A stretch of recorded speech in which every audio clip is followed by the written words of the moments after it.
Hello student, कैसे हैं आप। आशा करते हैं अच्छे होंगे और स्वस्थ होंगे और बोर्ड एग्जाम की तैयारी कर रहे होंगे। आज बोर्ड इंटर क्लास केमिस्ट्री के लिए बहुत ही इम्पोर्टेंट सीरीज लेकर आए हैं जो आपके लिए बहुत ही इम्पोर्टेंट साबित होगी। ठीक है, स्टार्ट करते हैं। और डेली आप देखना, आपको एक ना एक सीरीज या एक ना एक टॉपिक्स आपको जबरदस्त सीरीज के साथ समझने को और आसान तरीके में समझने को मिलता रहेगा। आज स्टार्ट करते हैं। ये सीरीज है, अगर किसी को चाहिए तो टेलीग्राम पर मिल सकते हैं या हमारा व्हाट्सअप नंबर है 8958539334। इस पर आप मैसेज कर सकते हैं और ये सीरीज आप पा सकते हैं। ठीक है, ये आपके लिए एक लाभदायक सीरीज होगी, 100% होगी। ठीक है, स्टार्ट करते हैं। आज स्टार्ट जैसे हम कुछ पॉइंट लेते हैं, सीरीज बाद में करते हैं, जो डिस्कस करते हैं कुछ पॉइंट जो बहुत ही ज्यादा इंपॉर्टेंट हैं और हमसे पूछे जाते हैं। जैसे पहला चैप्टर हमारा इंटर का आता है, पहला चैप्टर 12th क्लास केमिस्ट्री। पहला चैप्टर की बात करते हैं तो पहला चैप्टर है हमारा बिलियन। पहला चैप्टर क्या है? बिलियन। और यहाँ से न्यूमेरिकल जरूर ही आता है, आंकिक प्रश्न 100% बनता है। यदि हम इस कॉन्सेप्ट को समझ गए तो कोई भी न्यूमेरिकल हो हम उसे आसानी से निकाल सकते हैं, क्योंकि ये वैल्यू निकालने के लिए हमारे यहाँ पर वैल्यू कैसे हम छांट सकते हैं कि ये बिलियन में से विलय क्या है, विलाय क्या है, कि जो न्यूमेरिकल वैल्यूज दे रखी हैं उसमें से विलय कौन सी मात्रा है या विलाय कौन सी मात्रा है, हम उन्हें कैसे निकालें, कैसे आसान बनाएं। तो हम देखते हैं बिलियन क्या है। आपने पढ़ा होगा बिलियन एक समांगी मिश्रण है। कैसा मिश्रण है? समांगी।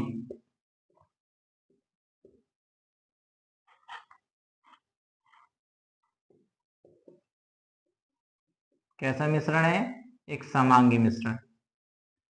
विलयन कैसा मिश्रण है? समांगी मिश्रण।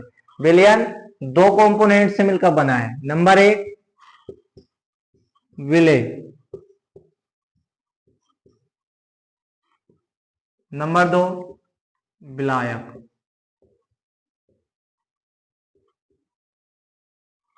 ये बहुत लाभदायक सीरीज आपको 100% साबित होगी, देखते रहिए। विलयन दो कंपोनेंटों से मिलकर बना है। नंबर एक विलय और दूसरा विलायक। विलयन क्या है? आपने पढ़ा, विलयन दो या दो से अधिक पदार्थों का समांगी मिश्रण है। विलय दो, विलय यानी कि विलयन दो पदार्थों से मिलकर बना होता है, एक विलय दूसरा विलायक। विलय क्या है? विलयन में विलय क्या है कह सकते हैं, अगर हम न्यूमेरिकल बेस से देखना चाहें कि विलय क्या है, तो जो कम मात्रा में उपस्थित होता है, जो कम मात्रा में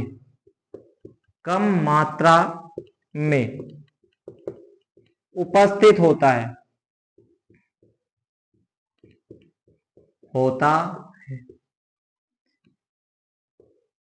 जो कम मात्रा में उपस्थित होता है क्या कहलाता है? विलय कहलाता है।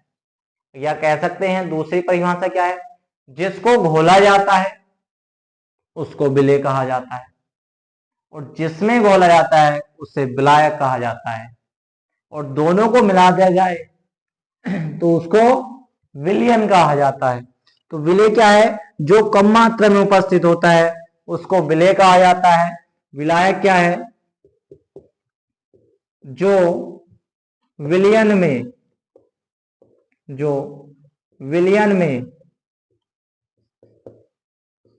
अधिक मात्रा में उपस्थित होता है,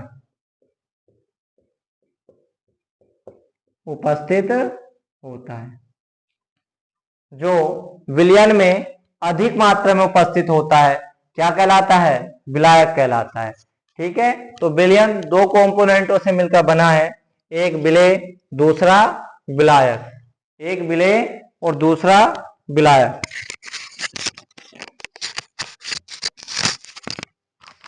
विलयन दो कंपोनेंटों से मिलकर विलय विलायक। क्वेश्चन यहां से निकलता, न्यूमेरिकल को यदि आपको इजी बनाना है तो इस कॉन्सेप्ट को समझना है बस।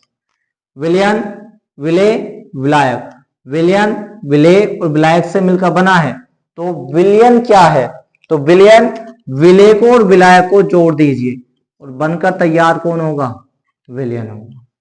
ठीक है, यदि हम विलेय और विलायक को जोड़ दें यानी कि मिला दें, दोनों को मिलाने पर किसका निर्माण होता है? विलयन का निर्माण होता है।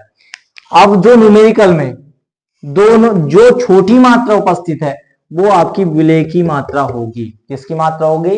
अगर न्यूमेरिकल में से आपको देखना है, सपोज दैट हमने मान लिया एक दे दिया 0.25 ग्राम यूनिट और जिसको 250 ग्राम NaOH, आप एक वैल्यू दे रखिए 0.25 ग्राम, एक दे रखिए 250 ग्राम। अब इसमें से अगर देखना चाहें तो विलेय कौन सा है और विलायक कौन सा है, तो आपको पता है, मैंने बताया जो कम मात्रा में उपस्थित है, जो कम मात्रा में उपस्थित है क्या कहलाएगा? विलेय कहलाएगा। और जो अधिक मात्रा में उपस्थित है वो क्या कहलाएगा? विलायक कहलाएगा। क्लियर हुआ विलयन क्या है? तो विलयन आपको पता चला, विलयन दो कंपोनेंटों से मिलकर बना है, विलेय और विलायक। विलेय क्या है? जो कम मात्रा में उपस्थित होता है। विलायक क्या है? जो विलयन में अधिक मात्रा में उपस्थित होता है। आगे देखते हैं।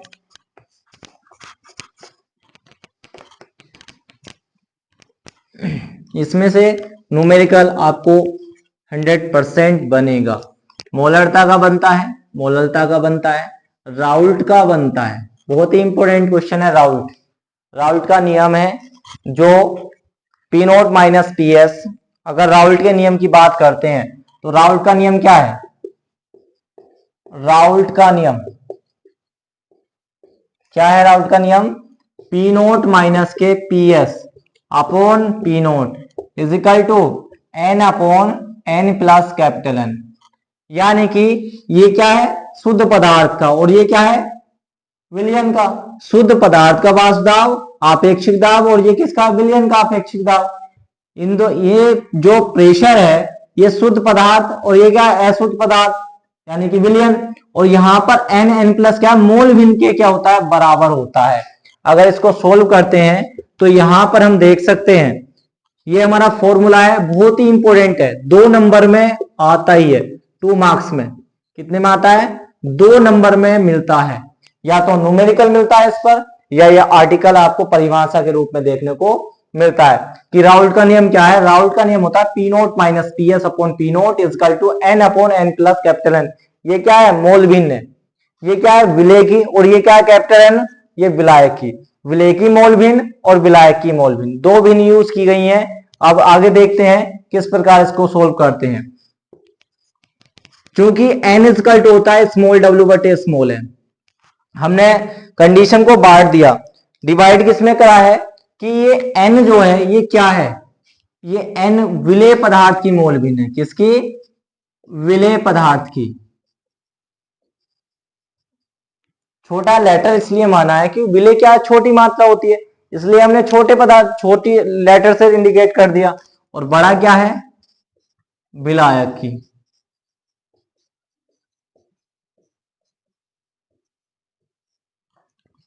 कैपिटल विलायक को रिप्रेजेंट करता है, स्मॉल n विलेय पदार्थ को रिप्रेजेंट करता है।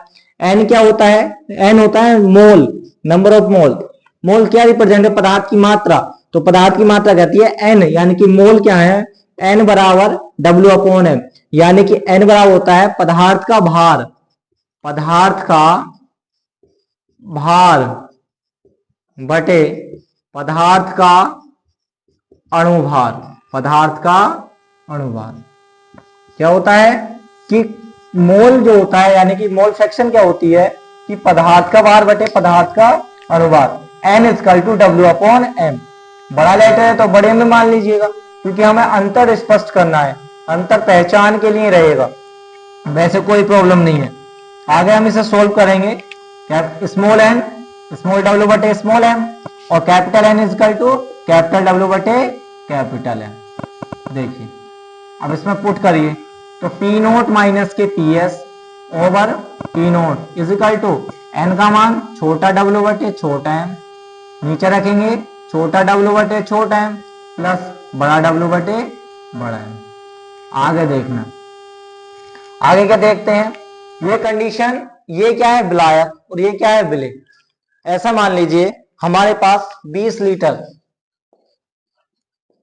H2O है यानी कि जल है, जिसमें हमने 0.1 ग्राम NaCl नमक मिला दी। क्या मिला दी? 1 ग्राम NaCl, 0.1 ग्राम NaCl नमक मिला दी। क्या इसकी सांद्रता पर प्रभाव डालेगा? नहीं डालने का। क्यों? क्योंकि इसकी अपेक्षा ये बहुत छोटा है। इसलिए कंडीशन क्या बनती है कि कंडीशन बनती है कि स्मॉल w बटे स्मॉल m लेस देन छोटा है छोटा है छोटा है, लेस देन किससे?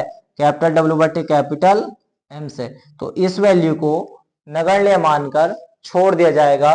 तो यहां से मिलेगा P0 minus PS upon P0 बराबर स्मॉल w बटे स्मॉल m, स्मॉल w बटे स्मॉल m, और यहां से इसको नगण्य मानकर छोड़ दीजिए, बड़ा W बटे बड़ा M। अब आगे क्या मिलेगा? Imply that P0 minus PS over P0 बराबर छोटा W बटे छोटा M। ये छोटा M नीचे है तो ऊपर बड़ा M और नीचे बड़ा W। ये राउल्ट का नियम है, जो 2 नंबर का बहुत ही इंपॉर्टेंट क्वेश्चन है, जो 2 नंबर का बहुत ही इंपॉर्टेंट क्वेश्चन है, जो बोर्ड एग्जाम में कंपलसरी देखने को मिलता है। या तो ये खुद मिलेगा आर्टिकल या फिर इसका न्यूमेरिकल मिलता है। और ये न्यूमेरिकल किस नाम से देखने को आपको पहचान करना है कि हम इसको लगाएं या दूसरे कॉन्सेप्ट को लगाएं। तो ये आपका अवाष्पशील पदार्थों पर लगता है, अवाष्पशील पदार्थों पर। किस पर लगता है? अवाष्पशील पदार्थों पर। केवल और केवल अजातशील पदार्थों पर ये लागू होगा, आदर्श विलयनों पर ये लागू नहीं होगा। नोट करिए, स्क्रीनशॉट ले सकते हैं आप। बहुत ही इंपॉर्टेंट क्वेश्चन है बोर्ड एग्जाम के लिए।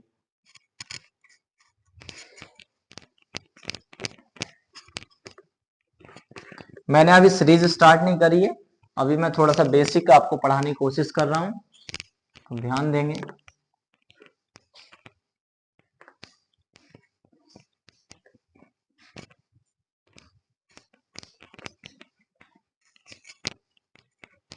देखिए सीरीज स्टार्ट करते हैं, बहुत अच्छी सीरीज है।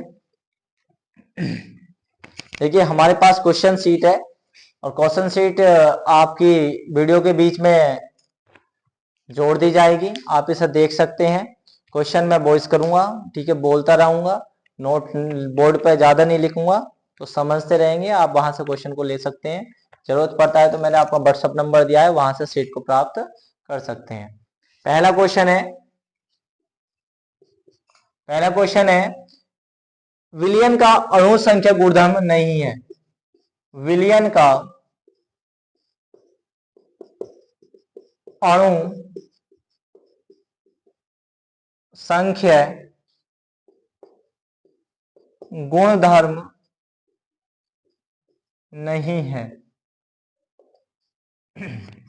बताइए, ऑप्शन दे रहा हूं, चलो इसमें परासरण दाब बहुत इंपॉर्टेंट है, हो सकता है कि देखने को आपको मिले। अच्छा क्वेश्चन है, बिलियन से मिलता है।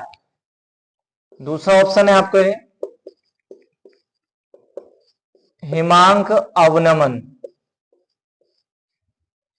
तीसरा है पृष्ठ तनाव, और डी है वाष्प दाब अवनमन। क्वेश्चन है विलयन का अणु संख्या गुणधर्म नहीं है, तो विलयन का अणु संख्या गुणधर्म कौन सा नहीं है?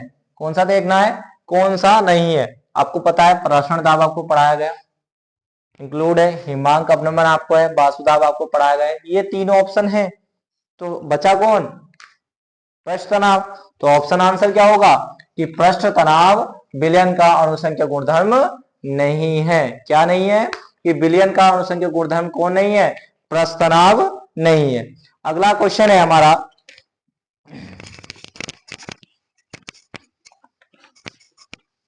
अगला क्वेश्चन है शून्य कोटि अभिक्रिया के लिए वेग स्थिरांक का मात्रक क्या है? बहुत अच्छा क्वेश्चन है, 1 नंबर का 100% मिलेगा। 1 मार्क्स के लिए 100%। यूनिट पूछी जाएगी, 100% क्या पूछी जाएगी? यूनिट। क्या? शून्य कोटि। आपसे कहा गया कि शून्य कोटि का मात्रक क्या है, यानी कि इकाई क्या है, मात्रक क्या है, इकाई क्या है। बहुत इंपोर्टेंट, क्योंकि क्वेश्चन मिलेगा बोर्ड एग्जाम के लिए, बहुत इंपोर्टेंट है। तो हम देखते हैं शून्य कोटि का व्यंजक देख सकते हैं। अगर व्यंजक क्या है?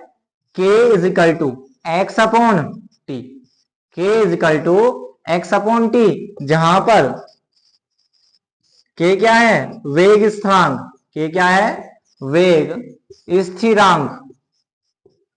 x क्या है? सांद्रता। किसकी? पदार्थ की, पदार्थ की सांद्रता। t क्या है? समय। t क्या है? समय।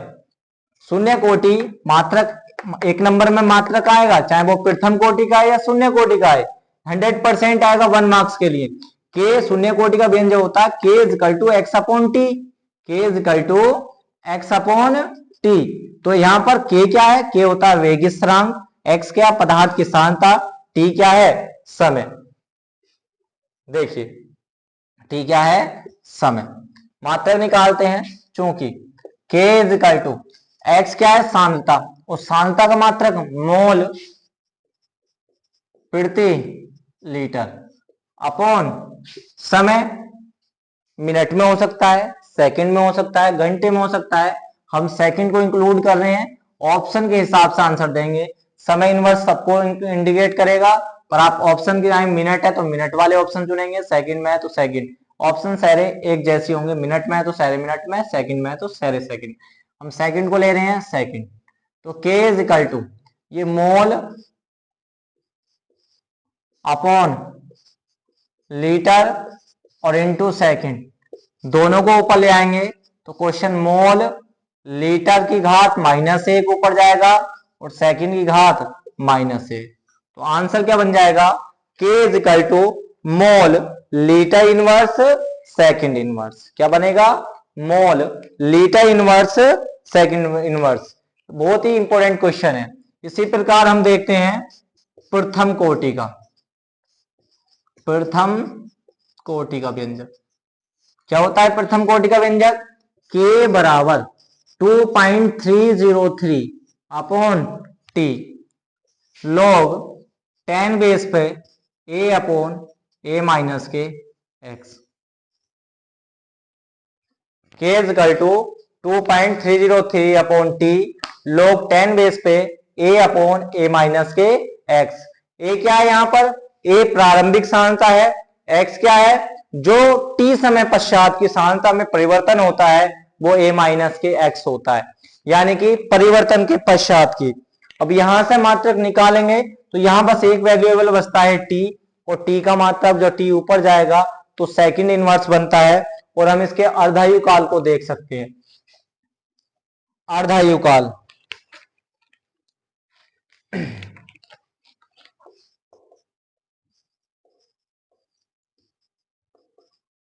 अर्धायु काल, प्रथम कोटि का अर्धायु काल k is equal to 0.693 upon t 1/2।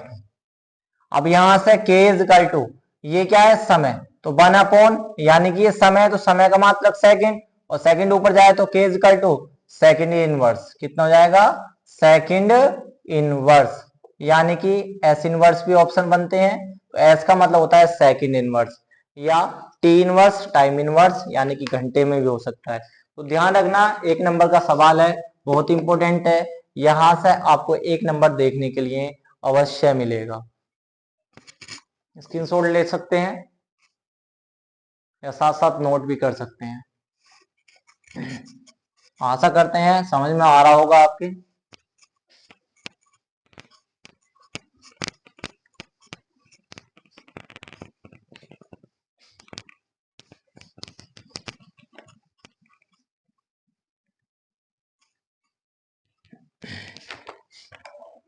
अगला क्वेश्चन है कैनिजारो अभिक्रिया, ऑर्गेनिक केमिस्ट्री, सेकंड बुक से आपसे क्वेश्चन है।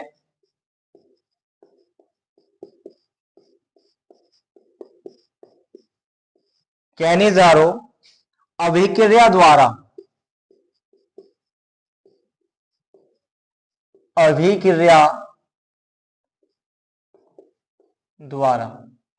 कैनिजारो अभिक्रिया द्वारा फॉर्मल्डिहाइड बनाता है। फॉर्मल्डिहाइड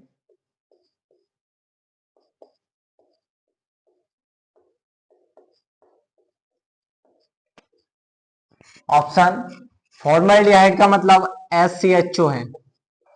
हम फॉर्मूला क्या है इसका? SCHO। तो ऑप्शन ए दे रखा है आपको मेथेन, ऑप्शन बी दे रखा है मैथिल एल्कोहल, मैथिल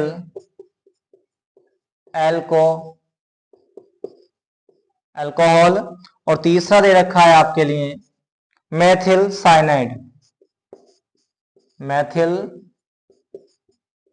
साइनाइड।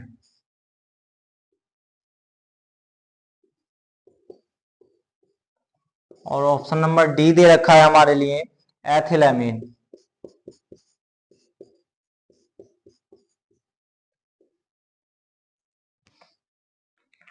ये क्वेश्चन जितना भी ये क्वेश्चन सीट में आए हुए हैं, एक से एक बढ़िया क्वेश्चन है और एग्जाम में आपको 100% गारंटी ले सकते हैं कि ये आपको बहुत अच्छे स्कोर के लिए आगे पहुंचाएंगे, बहुत अच्छा स्कोर करने में सहायक होंगे। देखते हैं पहला क्वेश्चन इसका, कैनिजारो अभिक्रिया द्वारा फॉर्मल्डिहाइड कौन बनाता है, यानी फॉर्मल्डिहाइड कैनिजारो अभिक्रिया के अंदर क्या उत्पाद देता है। तो आपको पता है ये रिएक्शन इतनी इंपोर्टेंट है नाम से कि एक नंबर में 7वें या 6ठे प्रश्न के अंतर्गत देखने को मिलती है और ये एक ऑप्शन में मिल गई आपको। देखते हैं कैनिजारो अभिक्रिया क्या है।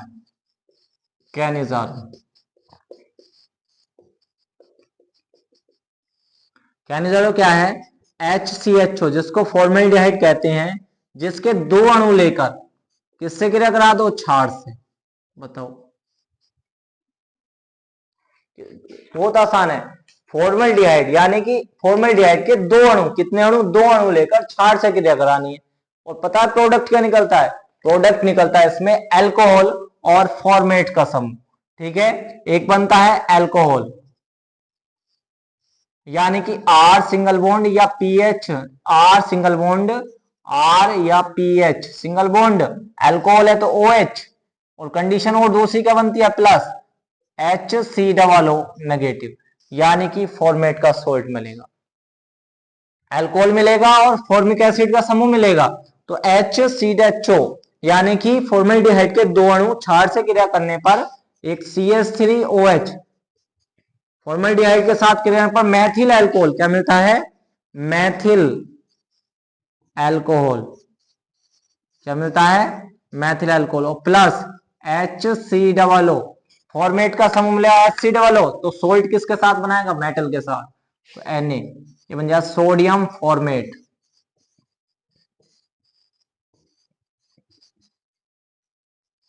क्या बनेगा? Sodium format. ये आपका क्षार है सोडियम हाइड्रोक्साइड, ये फॉर्मल्डिहाइड। अब क्वेश्चन को देखते हैं, क्वेश्चन क्या है। बैलेंस भी देख सकते हैं, 1 2 2 दूनी 4 और 1 5, 5 हाइड्रोजन है, 3 और 1 4 और 1 5, ऑक्सीजन 2 और 1 3, 1 और 2 यानी 3, कार्बन आपके 2 हैं, 1 और 1 2, सोडियम 1 है, सोडियम 1 है, बैलेंस इक्वेशन है। फिर चेक करते हैं कि ऑप्शन क्या है। तो कैनिजारो अभिक्रिया द्वारा फॉर्मल्डिहाइड बनाता है, क्या बनाता है? फॉर्मल्डिहाइड। तो आपको पता है क्या प्रोडक्ट मिला? मैथिल एल्कोहल। क्या मिला? मैथिल एल्कोहल। मेथेन नहीं, मैथिल साइनाइड नहीं, मैथिल मेमीन नहीं, तो आंसर कौन सा सही होगा? मैथिल एल्कोहल। कौन सा होगा? मैथिल एल्कोहल होगा। देखिए,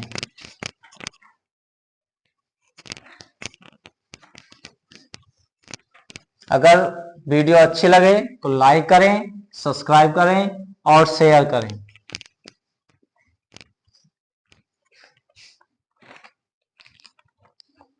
अगला क्वेश्चन हमारे लिए तो वो भी बहुत इंपॉर्टेंट है, रिएक्शन है हमारी।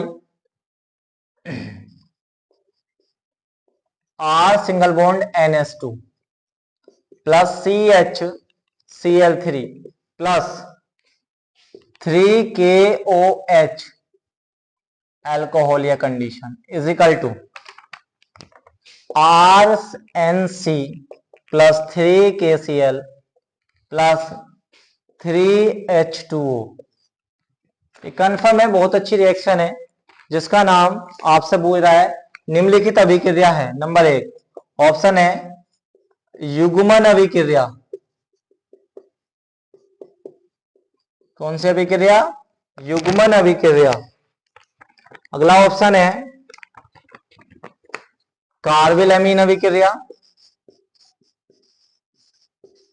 कार्बिल एमीन अभिक्रिया। ऑप्शन सी है हाफमान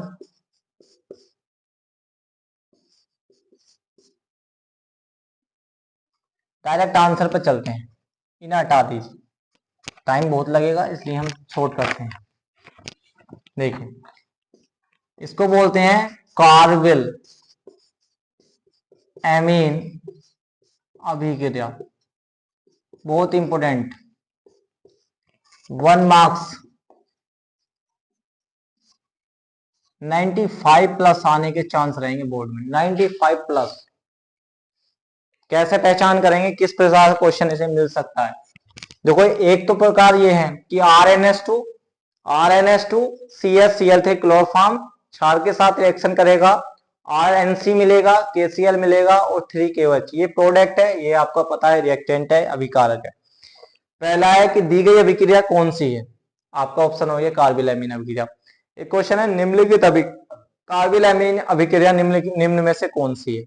दूसरा प्रश्न है कि कार्बिल एमीन अभिक्रिया में मुख्य उत्पाद क्या बनता है, मुख्य उत्पाद क्या बनता है? तो ऑप्शन बनते हैं कंडीशन, अगर ये NC ग्रुप है तो इसमें बनता है आइसोसाइनाइड।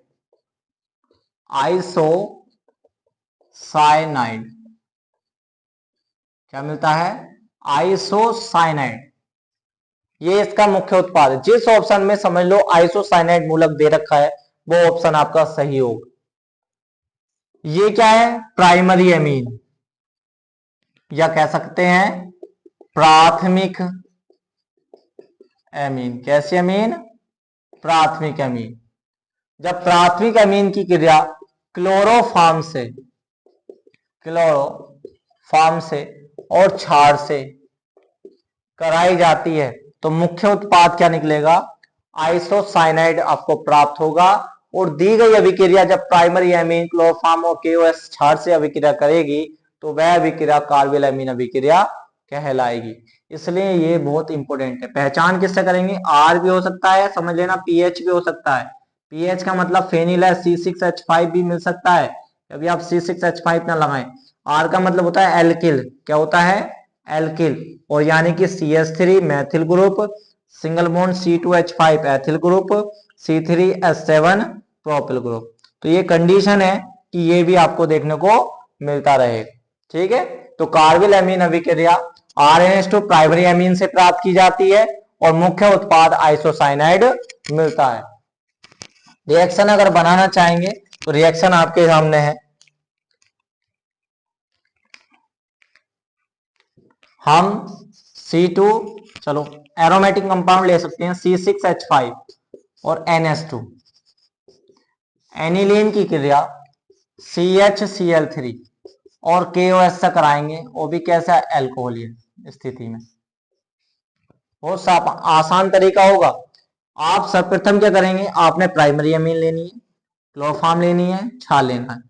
अब ये देख लो हेलोजन कितनी है? 3। जब 3 हेलोजन है तो 3 ही क्षार पार्ट ले लो। अब हेलोजन KCl के पास तो 3 पार्ट KCl प्लस जितने पार्ट ये हैं KOH के, OH के, उतने ही पार्ट क्या निकल जाएंगे? जल निकल जाएंगे, 3S2। बैलेंस कर लेंगे बाद में। और बाद में हमें मुख्य उत्पाद जो मिलता है C6H5 आइसोसाइनाइड, तो ये तो फेनिल ग्रुप है और आइसोसाइनाइड मूलक तो ये है, ये इंपोर्टेंट है, तो ये तो आएगा। तो C6H5NC मुख्य उत्पाद है। कार्बन C6H5 फेनिल ग्रुप यहाँ पर है, फेनिल यहाँ पर है, N1 है, पोटेशियम 3 है, पोटेशियम 3 है, क्लोरीन 3 है, क्लोरीन 3 है, 3 दूनी 6 हाइड्रोजन है, फेनिल को छोड़कर 2 3 और 3 6, और ऑक्सीजन 3 ऑक्सीजन 3, बन गई आपकी कौन सी, कार्बिल एमीन अभिक्रिया। कौन सी बन गई, कार्बिल एमीन अभिक्रिया। और मुख्य उत्पाद क्या बन गया, फेनिल आइसोसाइनाइड। क्या बन गया, फेनिल आइसोसाइनाइड, आइसोसाइनाइड, ये इसका मुख्य उत्पाद हो गया। एक नंबर, बहुत ही इंपोर्टेंट रिएक्शन है, या तो आपको 5 छठे या 7वें प्रश्न के अथवा क्वेश्चन में मिलेगी, या 1 नंबर के एमसीक्यूज में मिलेगी। स्क्रीनशॉट ले सकते हैं आप इसका।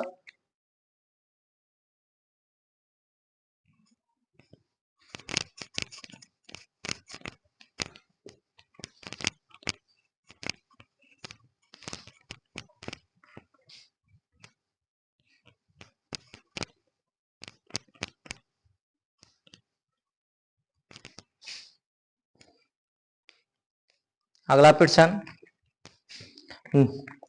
अगला प्रश्न है, ग्लूकोज में कितने, ग्लूकोज में कितने प्राथमिक अल्कोहल समूह उपस्थित होते हैं, उपस्थित होते हैं। आपको ज्ञात करना है कि ग्लूकोज में प्राथमिक अल्कोहल समूह उपस्थित होते हैं कितने, 1 2 3 या 4। ये 4 ऑप्शन है, ए बी सी और डी, कितने होते हैं। तो ग्लूकोज अगर देखना चाहें तो ग्लूकोज है क्या, आपको पता है ग्लूकोज एक मोनोसैकेराइड है। क्या है, एक मोनोसैकेराइड। और मोनोसैकेराइड वे सैकेराइड कहलाते हैं जिसमें नंबर ऑफ कार्बन कितने होते हैं, 5 से 10। अगर नंबर ऑफ कार्बन 5 से 10 है तो मोनोसैकेराइड के अंतर्गत आएगा, या कह सकते हैं ग्लूकोज का एक पार्ट मोनोसैकेराइड के अंतर्गत आता है। तो यहाँ कंडीशन है कि आपका ग्लूकोज क्या है, C6H12O6, ये ग्लूकोज है। और ग्लूकोज अब आ गया तो इसकी पहचान क्या है, ग्लूकोज में कौन सा समूह उपस्थित होता है, एल्डिहाइड समूह। कौन सा, एल्डिहाइड समूह, जिसका सूत्र होता है CHO।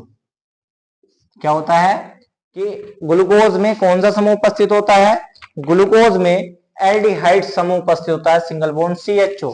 बात करते हैं कि कौन सा प्राथमिक है। अब प्राथमिक अल्कोहल की बात की जाती है तो प्राथमिक अल्कोहल का सूत्र होता है सिंगल बॉन्ड CH2OH। ये ग्रुप है, क्या है ये ग्रुप, ये ग्रुप है। तो हमें ग्लूकोज की संरचना निकालनी पड़ेगी, क्या बनानी पड़ेगी, संरचना। और जब हम संरचना निकालते हैं तो CHO single bond CHOH, single bond CHOH, single bond CHOH, single bond CHOH, open हो जाएगा बिल्कुल CH2OH। अब काउंटिंग कर लो, कार्बन कितने 6, 1 2 3 4 5 6, हाइड्रोजन 1 2 3 4 5 6 7 8 9, 9 और 3 12, ऑक्सीजन 1 2 3 4 5 6। तो स्ट्रक्चर हमारा कैसा है, सही है। अब क्वेश्चन क्या कह रहा है कि ग्लूकोज में प्राथमिक अल्कोहल समूह कितने हैं। तो मैंने अभी बताया था प्राथमिक अल्कोहल, प्राइमरी अल्कोहल, प्राथमिक अल्कोहल की पहचान क्या है कि प्राथमिक अल्कोहल सिंगल बॉन्ड CH2OH समूह उपस्थित हो। अगर ये समूह प्रेजेंट है तो वो क्या है, एक प्राथमिक अल्कोहल है। अगर हम देखते हैं तो केवल और केवल लास्ट कंडीशन एक दिखती है कि CH2OH केवल एक, कितना, केवल एक कंडीशन ऐसी देखती है जो प्राथमिक समूह को रिप्रेजेंट करता है। तो ऑप्शन नंबर 1 हमारा सही होगा कि ग्लूकोज में प्राथमिक समूह कितने उपस्थित हैं, ग्लूकोज में प्राथमिक समूह कितना उपस्थित है, एक। और ये इसकी संरचना है। इसको हम इस तरह से लिख सकते हैं, CHO single bond CHOH, close कर सकते हैं 1 2 3 4, कितने 4, और यहाँ सिंगल बॉन्ड CH2OH। और यही क्या है, प्राथमिक अल्कोहल समूह कितना है, एक है। ठीक है, आशा करते हैं समझ में आ रहा होगा आपके। लास्ट प्रश्न MCQs का, ये ओपन इसलिए करें MCQs क्योंकि MCQs यहाँ पर MCQs हैं और अंदर आपके 2 नंबर का प्रश्न बन सकता है। ठीक है, यही बनकर 2 नंबर में बदल जाएंगे, यहाँ पर ये 1 नंबर में। दूसरे और तीसरे सवाल के खंड में। अगला क्वेश्चन है, निम्न में से मोनोसैकेराइड है। क्वेश्चन कह रहा है आपसे मोनोसैकेराइड है। क्वेश्चन ऑप्शन ले रहे हैं हम, मोनोसैकेराइड।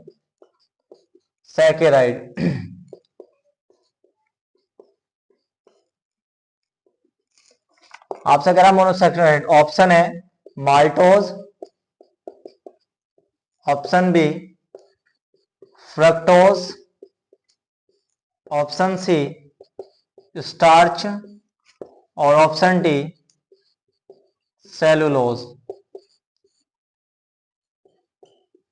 देखिए मैंने अभी बताया था मोनोसैकेराइड होते क्या है। मैंने बताया या तो आप ले सकते हैं ग्लूकोज, ग्लूकोज का एक पार्ट, या दूसरी पहचान क्या है जो आपकी नंबर एक पहचान पर ले सकते हैं, जिसमें नंबर ऑफ कार्बन 5 से लेकर कार्बन नंबर 10 तक, जिसमें कार्बन संख्या 5 से 10 तक हो, वे मोनोसैकेराइड रिप्रेजेंट करते हैं। तो यहां पर एक ही ऑप्शन आता है जो C6H12O6 और C6H12O6 की बात करते हैं कि यही ग्लूकोज का होता है और यही किसका होता है, फ्रक्टोज का। ग्लूकोज और फ्रक्टोज का जो ऑप्शन है यानी कि संरचना कह सकते हैं अणुसूत्र है वो सेम है, परंतु संरचना सूत्र अलग है। तो ग्लूकोज में मैंने अभी बात करी थी आपसे कि इसमें एल्डिहाइड समूह पाया जाता है, और बात करते हैं फ्रक्टोज में तो कौन सा क्रियात्मक समूह पाया जाता है, कीटोन ग्रुप पाया जाता है। तो केवल और केवल मोनोसैकेराइड की बात करें तो मोनोसैकेराइड कौन सा है, फ्रक्टोज मोनोसैकेराइड है, और दिए गए ऑप्शन मोनोसैकेराइड नहीं है।